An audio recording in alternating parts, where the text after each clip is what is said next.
नमस्कार, मी डॉक्टर दीपा। आज गुढीपाडवा आहे। तुम्हा सगळ्यांना माझ्याकडून गुढीपाडव्याच्या खूप खूप शुभेच्छा। गुढीपाडवा म्हणजेच काय की चैत्र मासारंभ म्हणजे की चैत्र महिन्याची सुरुवात। आपण बघतोय की गुढीपाडव्याला अभ्यंग स्नानाचे खूप असे विशेष असे महत्त्व आहे।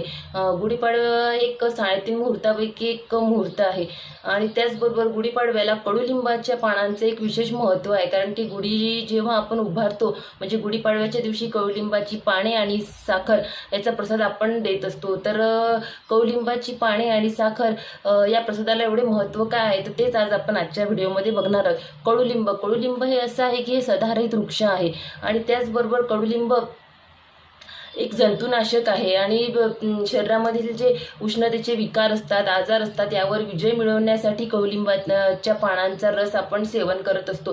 त्याचबरोबर कडुलिंब हा पित्तशामक आहे, म्हणजे की शरीरामध्ये जे पित्त वाढलेलं असतं म्हणजे ज्यांचे पित्त वाढलेले असते ते सुद्धा कडुलिंबाच्या पानांचा रस सेवन करू शकतात। जर तुम्ही गुढीपाडव्याच्या दिवशी जर कडुलिंबाच्या पानांचा रस सेवन केला असेल तर तिथून पुढील 5 दिवस नक्कीच कडुलिंबाच्या पानांचा रस सेवन करा।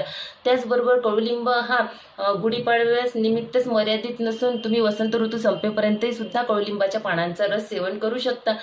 जर तुम्हाला आजची माहिती आवडली तर लाईक, सबस्क्राईब आणि शेअर नक्की करा। धन्यवाद।